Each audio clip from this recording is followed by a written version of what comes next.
Good morning friends, কেমন আছো তোমরা? দেখো সকাল সকাল রান্না বসিয়ে দিয়েছি।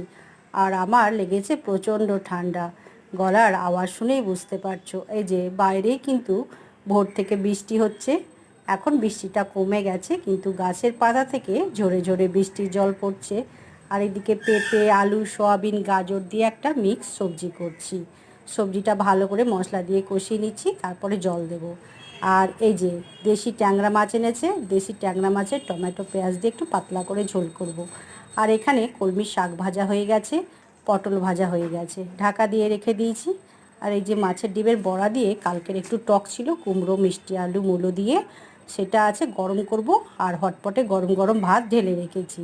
এখানে কলাইয়ের ডালটা সেদ্ধ করে রেখেছি, রাত্রে রুটির জন্য তড়কা করব। তাই আমি কুকারের মধ্যে আগেই সেদ্ধ করে রাখলাম। এখানে একটা ডিমের পোচ করে রেখেছি, ছেলে সকালে ব্রেকফাস্টে গরম গরম ঘি দিয়ে ভাত